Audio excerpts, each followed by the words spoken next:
और आइए बात करते हैं महाराष्ट्र से। इसकी शुरुआत करेंगे। महाराष्ट्र की सियासत में जारी संग्राम खत्म होने का नाम नहीं ले रहा है। लीड्राम के चार्टर्ड प्लेन से सूरत, गुवाहाटी और दिल्ली का सफर जारी है। मीटिंगों का दौर दौरा है। दोनों ग्रुप्स के अपने अपने दावे हैं। इन सब में सबसे ज्यादा तवज्जो का मरकज जो चेहरा है वह है शिवसेना के बागी रुकन असेंबली एकनाथ शिंदे का। लिहाजा उनकी हर बात, हर दाव और हर सरगर्मी पर मीडिया की निगाह है। कुछ देर कबल एकनाथ शिंदे के होटल से बाहर निकलने पर गुवाहाटी से मुंबई तक हलचल मच गई। लेकिन वो कहां गए, कहां के लिए निकले थे, इस पर हनूस कयासाराई की जा रही है। इस बीच असम प्रदेश कांग्रेस कमेटी के सदर भूपेन बोरा ने एकनाथ शिंदे के नाम खत लिखा और उनसे असम छोड़कर चले जाने को कहा। एनसीपी चीफ शरद पवार से मीटिंग के बाद शिवसेना लीडर संजय राउत का बयान भी सामने आया। संजय राउत ने एक मर्तबा फिर बागी रुकन असेंबली को वार्निंग दी। उन्होंने कहा कि अब फैसला असेंबली में होगा और हम हार नहीं मानेंगे। शिवसेना ने जो वार्निंग अपने लीडरों को दी है उसका असर उन लीडरों पर क्या पड़ता है, इसके लिए थोड़ा इंतजार करना पड़ेगा। जानकारों का मानना है कि इन सब में सबसे अहम रोल शरद पवार का हो सकता है। इस मुश्किल वक्त में अघाड़ी सरकार की डूबती कश्ती को कोई बचा सकता है तो वो शरद पवार का सियासी तजुर्बा ही है।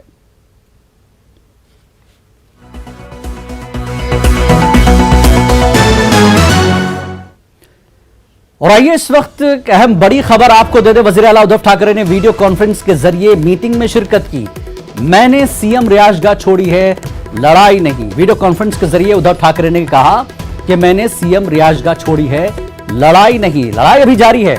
उद्धव उन्होंने कहा कि जिन्हें जाना है वो जा सकते हैं। जिस तरह से बगावत हुई है वो ठीक नहीं है।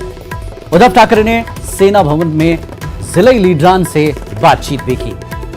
अब लड़ाई बड़ी दिलचस्प होने वाली है। जैसा कि उद्धव ठाकरे ने कहा कि मैंने सीएम रिहायशगाह छोड़ी है, लड़ाई नहीं। लड़ाई अब सड़कों पर होगी। सेना भवन में जिले लीडरान से बातचीत भी की। वीडियो कॉन्फ्रेंस के जरिए मीटिंग में उन्होंने शिरकत की और साथ ही उन्होंने कहा कि लड़ाई अब आगे तक जारी रहेगी। जिन्हें जाना है वो जा सकते हैं। अभी भी वो ये बात कह रहे हैं। काफी तादाद में लोग पहुंचे हैं। मुंबई से गुवाहाटी में मौजूद हैं। एक एक कर लोग पहुंच रहे हैं। बड़ी तादाद में शिवसेना से यानी उद्धव ठाकरे की शिवसेना से निकलकर शिंदे की शिवसेना में पहुंचे हैं। जैसा कि शिंदे कहते हैं कि मैं अभी भी शिव सैनिक हूं और शिवसेना हमारी है, तो वो भी दावा ठोकते हैं कि शिवसेना में ही हम हैं और लोग लगातार उनके पास पहुंचे। लेकिन अभी भी सीएम कहते हैं कि जिसको जाना है वो जा सकते हैं। वीडियो कॉन्फ्रेंस के जरिए उद्धव ठाकरे ने अपनी बात पहुंचाई है उन तमाम बागी लीडरों को। उन्होंने कहा कि जिस तरह से बगावत हुई है वो ठीक नहीं है। वीडियो कॉन्फ्रेंस के जरिए उन्होंने साफ कहा कि मैंने सीएम रिहायशगाह छोड़ी है, लड़ाई नहीं छोड़ी है।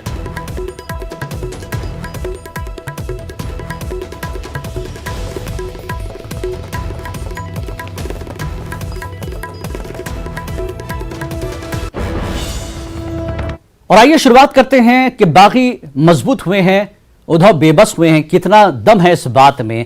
हमारे नुमाइंदे वसीम अंसारी इस वक्त हमारे साथ जुड़ चुके हैं। दिन भर की आज की अपडेट पहले हम वसीम अंसारी से जानने की कोशिश करेंगे कि किस तरह का मामला आज रहा। हर दिन कुछ ना कुछ तस्वीर बदल रही है, लेकिन सरकार, उद्धव सरकार अपनी बात पर कायम है और इसमें शामिल हो गए हैं। पहले से सरकार में शामिल है एनसीपी, शरद पवार, और कहा जा रहा है कि अब शरद पवार ही इस सरकार को बचा सकते हैं।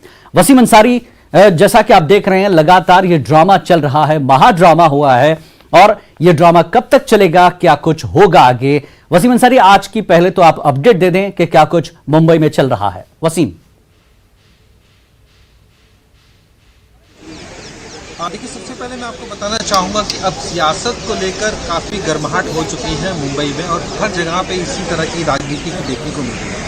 सभी जो दल है अपने अपने तरीके से कहीं ना कहीं ये बताने की कोशिश कर रहे हैं कि अब उनका ही बोलबाला होने वाला है सत्ता में, और इसे लेकर सबसे ज़्यादा अगर किसी की निगाहें टिकी है तो एकनाथ शिंदे के डिसीजन पे। जैसे कुछ देर पहले खबर आई थी कि एकनाथ शिंदे गुवाहाटी से मुंबई की तरफ आएंगे, तभी हमने इस बात का पुष्टि की थी कि वो गुवाहाटी से निकले नहीं है। वो कौन है अब तक इस बात का खुलासा नहीं हो पाया, लेकिन किसी बड़े नेता से उन्होंने मुलाकात की। दो सरगर्मियां साफ तौर पे यहाँ पे भी दिखाई दे रही है। एक तरफ शिवसेना जो अपने पार्टी के जो वर्कर्स है उन्हें कहीं ना कहीं मजबूत करने की कोशिश कर रही है। यही वजह है कि लगातार जो हर जिले के जो उनके जो पदाधिकारी है उनके साथ बैठक की जाती है, उन्हें संबोधित किया जाता है और बताने की कोशिश की जा रही है कि जिस तरह से शिवसेना ने उन्हें दिया है उसके बाद अब वो गद्दारी कर रहे हैं, तो कहीं ना कहीं बिकते हुए नजर आ रहे हैं और ऐसे लोगों को सबक सिखाना है।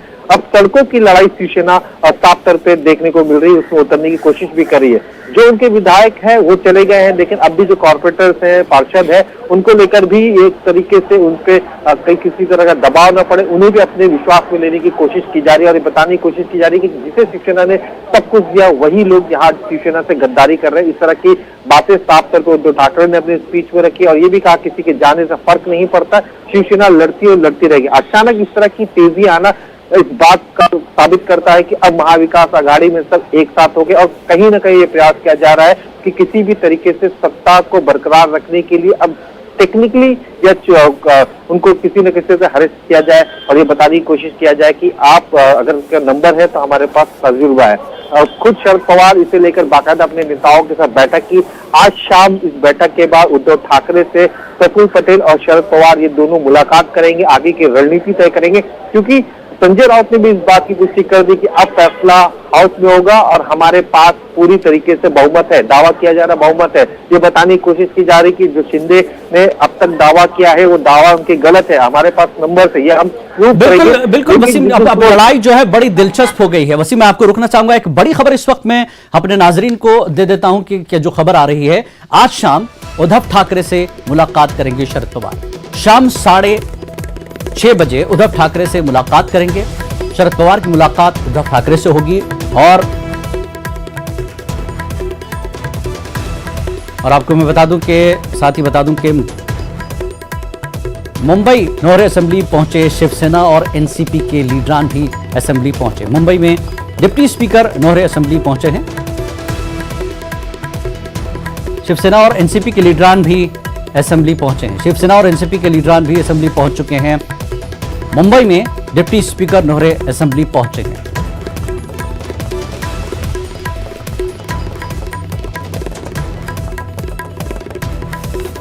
और वैसे अभी ये जो खबर हमने आपको बताई है कि असेंबली पहुंचे हैं, क्या हो रहा है असेंबली में?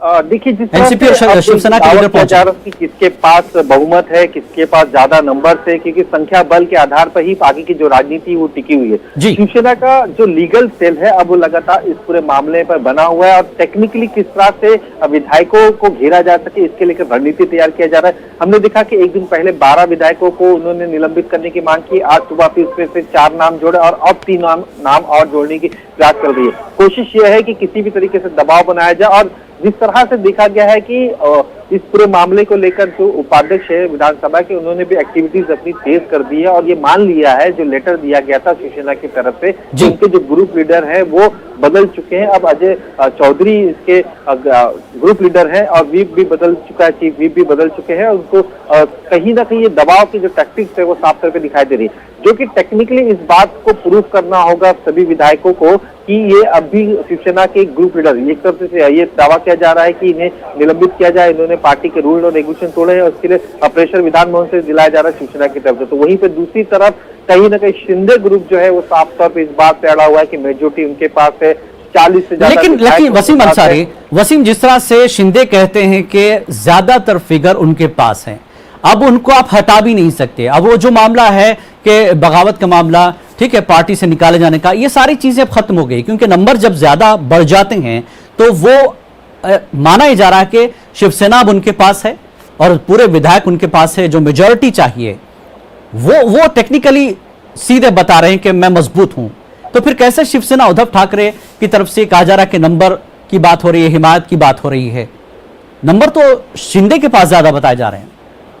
नंबर शिवसेना की तरफ से है या शिंदे की तरफ से उस वक्त प्रूफ हो पाएगा जब विधान सभा के फ्लोर पे ये सारा मामला जाएगा। लेकिन जिस तरह से देखा गया, जो वीडियो शिंदे ग्रुप की तरफ से जारी किया जा रहा है, उसमें विधायकों की संख्या बार बार गिनाई जा रही है। जो लेटर्स दिए जा रहे हैं, चाहे वो राजभवन में पहुंचाया जा रहा है या फिर विधानसभा के उपाध्यक्ष को दिया जा रहा है, उन सभी में ये बताने की कोशिश कर रही है सिग्नेचर के साथ कि हमारे पास इतने नंबर्स हैं और हम ही कहीं ना कहीं शिवसेना, असली शिवसेना, ये इस तरह के दावे किए जा रहे हैं। लेकिन जिस तरह से ये दावे हैं, उन दावों को प्रूव करने के लिए सबसे पहले अब राजभवन की तरफ से भी कई तरह की नियम है, उसको कहीं ना कहीं फॉलो करना होगा। सबसे पहले तो अपने विधायकों की जो लिस्ट है, वो लिस्ट जारी करने से पहले राज्यपाल को एक पत्र देना होगा कि हमारे पास कितने सारे विधायक, और मुझे सरकार पर भरोसा नहीं है। सरकार से बाहर होने के बाद वो बताएंगे कि कितने नंबर, अगर राज्यपाल ये बात को मान जाते हैं कि सारे विधायक है उनके पास, हो सकता है ये नंबर्स, कई बार ऐसा भी होता है कि हमने जो सिग्नेचर की वो सिग्नेचर मेरी नहीं है, इस तरह के मामले हो चुके हैं। नितिन देशमुख ने इस बात को कहा था कि हमने मराठी इंग्लिश में सिग्नेचर किया, तो सिग्नेचर इंग्लिश में या मराठी में, इसे लेकर भी विवाद हुआ। तो सिग्नेचर से ज्यादा प्रैक्टिकली मौजूद होना बहुत ज्यादा जरूरी है। इसे लेकर राज्यपाल अपने तरीके से अलग अलग तरीका है, जिस तरह से अगर कोई दूर है और वीडियो के जरिए भेजता है तो एक एक शख्स का वीडियो भी मंगा सकते हैं, या फिर सभी को प्रेजेंट होना पड़ेगा। ये वक्त दिया जा रहा है, यहाँ पे कोशिश यही की जा रही है महाविकास अघाड़ी सरकार की तरफ से, तो जितना ज्यादा हो सके उतना वक्त खींचा जाए, ताकि ज्यादा से ज्यादा जो फूट पड़ी है उसका डैमेज जो है वो कंट्रोल किया जाए। और किसी तरह से फ्लोर टेस्टिंग पे अगर सरकार आती है तो इनको ये उम्मीद जरूर है शिवसेना के नेताओं को कि जो आंकड़े जो शिंदे साहब बता रहे हैं, वो आंकड़ों में कहीं ना कहीं कमियां आएगी और वो आंकड़े घूमकर शिवसेना के पास मंजर बदल सकता है। फ्लोर पर जब आएंगे तो मंजर बदल सकता है पूरा। बिल्कुल, बहुत बहुत शुक्रिया वसीम अंसारी इस पूरी जानकारी के लिए। तो बहरहाल जैसा कि वसीम अंसारी ने कहा कि ये नंबर, ये आंकड़े बदल सकते हैं जब फ्लोर पे आएंगे, क्योंकि संजय राउत सीधे कह रहे हैं कि अब जो कुछ होगा वो असेंबली के फ्लोर पर होगा। असेंबली में आएंगे तभी पता चलेगा कि वाकई कितने लीडर शिंदे के साथ हैं, कितना दबाव दिया गया। जैसा कि इल्जामात लग रहे हैं कि शिवसेना के इन एमएलएस पर दबाव बनाया गया है, जबरदस्ती ले जाया गया है। जब फ्लोर पर पहुंचेंगे तो हकीकत खुल जाएगी, फ्लोर टेस्ट होगा तब पता चलेगा। और अब इस वक्त मैं बता दूं, एनसीपी चीफ शरद पवार से मीटिंग के बाद शिवसेना लीडर संजय राउत का बयान भी सामने आया। संजय राउत ने एक मर्तबा फिर बागी अरकान असेंबली को वार्निंग दी है। उन्होंने कहा कि अब फैसला असेंबली में होगा और हम हार नहीं मानेंगे। राउत ने कहा कि असेंबली से लेकर सड़क तक शिवसेना अपनी लड़ाई जारी रखेगी। राउत ने कहा कि उद्धव ठाकरे ही वजीर आला होंगे। राष्ट्रवादी के प्रमुख नेता है, अनुभवी नेता है। गृह मंत्री जी कभी विधानसभा के स्पीकर भी रहे, वो कानून नियम अच्छे तरीके से जानते हैं, हमसे भी अच्छे तरीके से जानते हैं। उनमें और अनिल देसाई जी में पूरी बातचीत लीगल बैटल के बारे में हो रही थी, और मुझे लगता है जो हमको करना है वो हमने कर लिया है। पवार साहब और मुख्यमंत्री जी का निरंतर डायलॉग चल रहा है। हम सब एक दूसरे के संपर्क में हैं, चाहे कांग्रेस के नेता हो, एनसीपी के बड़े नेता हो, शिवसेना के नेता हो, हम सब एक साथ फ्लोर ऑफ द हाउस पर। और इस पूरे मामले पर बात करते हैं। हमारे साथ पॉलिटिकल एनालिस्ट, सियासी तज्ञ-निगार ऋषि मिश्रा जी भी जुड़ चुके हैं कि क्या कुछ माहौल बन रहा है। ऋषि मिश्रा जी, आपका स्वागत है, इस्तकबाल है। ऋषि मिश्रा जी, जिस तरह से आप पूरा ड्रामा, महाड्रामा देख रहे हैं 3 दिन से लगातार, लेकिन आज जो सख्त तेवर है शिवसेना के, राउत साहब ने जो कहा कि हमने जो करना था कर लिया और जो कुछ होगा असेंबली के फ्लोर पर होगा, तो क्या ये जो देख रहे हैं आप जज्बा, ये नंबर का खेल है जो असेंबली के फ्लोर पर आएंगे तो बदल सकता है क्या? देखिए, जो महाराष्ट्र में राजनीतिक डेवलपमेंट 2-3 दिनों से हो रहे हैं, उसमें आज के दिन में यदि हम बात मुझसे पूछते हैं जी, तो विधानसभा के जो उपाध्यक्ष हैं, विधानसभा महाराष्ट्र में विधानसभा अध्यक्ष नहीं है अभी जी, उपाध्यक्ष ही एक्टिंग विधानसभा अध्यक्ष हैं। यदि उनका रोल जो है बहुत महत्वपूर्ण हो गया है जी। एकनाथ शिंदे जो दावा कर रहे हैं कि 37 से अधिक विधायक हैं, हो सकता है उनके पास 37 से अधिक विधायक हों जी। दावा तो ये भी किया जा रहा है कि 45 से अधिक विधायक है, लेकिन जब वो महाराष्ट्र मुंबई आएंगे और विधानसभा पटल पे बहुमत साबित करने का प्रयास करेंगे या अलग गुट बनाने का, अलग गुट का दावा करेंगे, तब ये बनता है कि कितने विधायक एकनाथ शिंदे के पास रह जाते हैं जी। क्योंकि संजय राउत या शिवसेना के रणनीतिकार का दावा है कि 20 से 22 विधायक जो हैं जी वापस आना चाहते हैं, लेकिन एकनाथ शिंदे और जो वहां पे जो सिस्टम वहां असम सरकार की पुलिस है या जो बीजेपी के जो रणनीतिकार हैं उनको वापस आने नहीं दे रहे हैं जी। 2 विधायक आपने देखा, 2 विधायक वहां से गुवाहाटी से लौटे हैं और उन्होंने क्या कहते हैं उद्धव ठाकरे के समर्थन में बयान दिया है। उन्होंने कहा है कि हमारा नेता उद्धव ठाकरे हैं जी। लेकिन सवाल उठता है कि उद्धव ठाकरे के लीडरशिप पे भी सवाल उठता है कि 40 से अधिक विधायक आपके मुंबई छोड़ के, राज्य छोड़ के चले गए, आपके पार्टी में इतना बड़ा विद्रोह पनप रहा था, क्या आपको इस बात का संज्ञान नहीं था? बिल्कुल, सवाल ये भी उठा ऋषि मिश्रा जी, सवाल ये भी उठा और अब इस पर भी कार्रवाई हो रही है सिक्योरिटी अफसर पर, ठीक है, और उनके जो पर्सनल सेक्रेटरी हैं सरकारी तौर पर, इन सब पर अब कार्रवाई होगी। और ताज्जुब इसी बात पे है कि इतनी बड़ी फौज जो है महाराष्ट्र से बाहर निकल जाती है और सरकार को पता ही नहीं चलता। ये क्या खेल है मिश्रा जी? नहीं, देखिए कहीं ना कहीं देखिए उद्धव ठाकरे का जो पॉलिटिकल स्टाइल है वर्किंग करने का, उस पे सवाल उठता है, उनके रणनीतिकारों पे सवाल उठता है जी। संजय राउत उनके मेन जो एडवाइजर है उनके वर्किंग पे सवाल उठता है कि यदि एकनाथ शिंदे ये इतना बड़ा एकनाथ शिंदे पॉलिटिकल गेम कर रहे थे पार्टी के अंदर में जी, आपके विधान परिषद चुनाव में कुछ विधायकों ने समर्थन नहीं किया, राज्यसभा चुनाव में ऐसी खबर आ रही है कि कुछ विधायकों ने क्रॉस वोटिंग किया, आपको उसी समय संभल जाना चाहिए। बिल्कुल बिल्कुल। आप तब जब आपके अपोजिशन में बीजेपी है, अब बीजेपी ऐसी पार्टी है कि 24 आवर पॉलिटिक्स करना जानती है, बिल्कुल, तो ऐसे माहौल में उद्धव ठाकरे को संभलना चाहिए।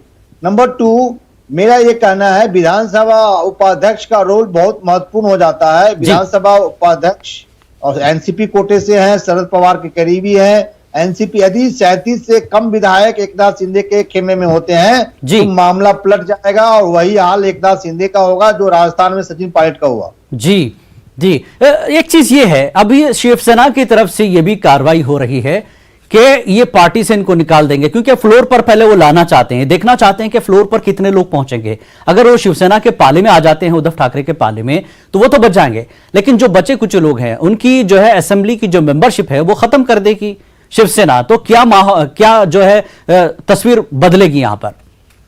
देखिए ये डेवलपमेंट तभी होगा जब 37 विधायकों का जुगाड़ एकनाथ शिंदे नहीं कर पाएंगे।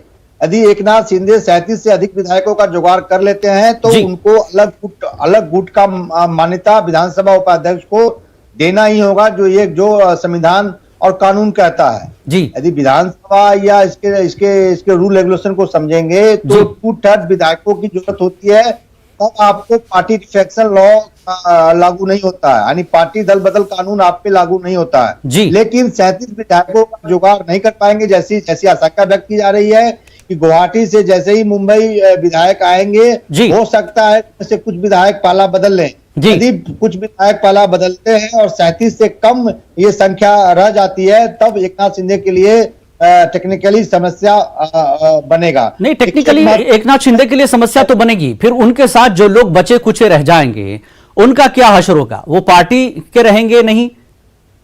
मैं आपको बताऊं कि बाला साहब ठाकरे जब जिंदा थे, छगन भुजबल ने पार्टी में विरोध किया था, 18 विधायक तोड़ के लेके गए थे। बिल्कुल। लेकिन महाराष्ट्र के राजनीति को आप समझेंगे तो मराठा मानुष हमेशा से शिवसेना के साथ रहे हैं और शिवसेना ठाकरे परिवार के बिना आप परिकल्पना नहीं कर सकते हैं जी। और आप छगन भुजबल के साथ जितने भी विधायक ने विद्रोह किया, शायद ही कुछ विधायक जो है अपने राजनीति को आगे बढ़ा पाए। बिल्कुल। तो मुझे लगता है कि एकनाथ शिंदे ने बड़ा राजनीतिक रूप से एक रिस्क लिया। हालांकि अभी मैं उनको एज देता हूं, एकनाथ शिंदे को एज है, यदि वह जिस प्रकार की संख्या बता रहे हैं तो उसको विधानसभा पटल पे मेंटेन कर पाते हैं तो बड़ा राजनीतिक डेवलपमेंट होगा और उद्धव ठाकरे को अपनी जमीन तलाशने में मेहनत करना होगा। लेकिन मेरा अभी भी मानना है कि उद्धव ठाकरे के बिना शिवसेना का परिकल्पना नहीं किया जा सकता है। बिल्कुल। तस्वीर तभी साफ होगी जब ये सारे बागी लीडर